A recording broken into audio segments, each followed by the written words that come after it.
আগের দিনের ভিডিওটা আশা করি আপনারা অনেকেই দেখেছেন। তো আজকে আমি বানাতে চলেছি মা শ্যামসুন্দরীর মুখ। দেখা যাক আমি কতটা পারি।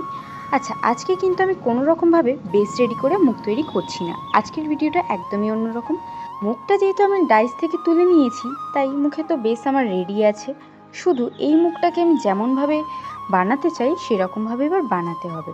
তার জন্য কিন্তু অনেকটা সময়ের প্রয়োজন, অনেকটা ধৈর্যের প্রয়োজন। তো যাই হোক, দেখা যাক আমি কতদূর কী করতে পারি।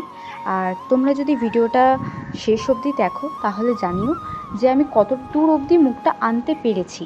আমার অনেক দিনের ইচ্ছা ছিল মা শ্যামসুন্দরীর মুখের আদলে আমি একটা মুখ বানাবো। সেই মুখ বানানোর চেষ্টা নিয়ে আমার কিন্তু এই মুখ বানানোর জার্নি আমি শুরু করেছি।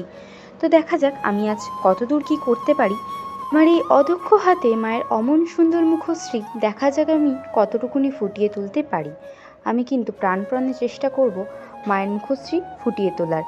এবার বাকিটা আপনাদের হাতে, আপনারা দেখে জানাবেন যে আমি আদৌ পেরেছি কি পারিনি।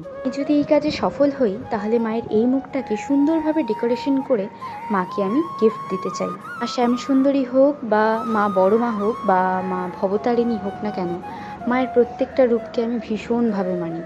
মন্দির ছোট বড় আমার কাছে কোনো কিছুই কিন্তু ম্যাটার করে না। তো মা শ্যামসুন্দরীর কাছে আমার যাওয়ার বহু দিনের ইচ্ছা।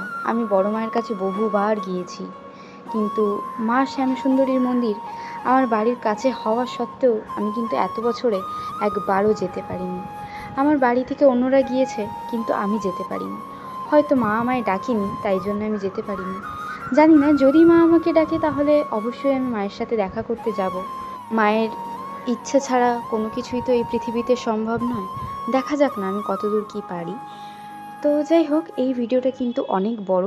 আমি এটাকে কোনোভাবেই 1 মিনিটে আনতে পারতাম না। ভিডিওটা অলরেডি 8x স্পিডে চলছে। তো আমার সময় লেগেছে, অনেকখানি সময় লেগেছে। আর আমি যতটা পেরেছি ভিডিওটাকে না কেটে আমি এডিট করেছি, যাতে সবাই বুঝতে পারে বিষয়টা। এই ভিডিওটার কিন্তু আমি আরও 3টে পার্ট আনার চেষ্টা করব। 3টে পার্টে কী কী থাকবে? নেক্সট পার্টে থাকবে হচ্ছে মায়ের জিভ লাগানো থেকে পুরো ফুল কমপ্লিট যেটা আমি করেছি সেইটা আমি দেখাবো। তার পরের পার্টে দেখাবো আমি কিভাবে ডাইসটা দিলাম। আর তার পরের পার্টে দেখাবো আমি মায়ের মুখটাকে কিভাবে ডেকোরেট করছি। তো দেখা যাক কতদূর আমি কি করতে পারি। এখন সবটাই মায়ের ইচ্ছা। যত দিন যাচ্ছে এই কাজের প্রতি ভালোবাসা, কাজ করার ইচ্ছা, নতুন কিছু তৈরি করার চেষ্টা আমার মধ্যে বেড়ে চলেছে। যাই হোক, মানুষের থেকে আমি খুব একটা সাপোর্ট এখন আর পাই না, তাও চেষ্টা করছি নতুন কিছু সবার সামনে তুলে ধরার। তো আজকের ভিডিওটা এই অবধি। ভিডিওটা ভালো লাগলে লাইক কমেন্ট শেয়ার করতে পারেন, আর নেক্সট পার্টের জন্য ওয়েট করুন।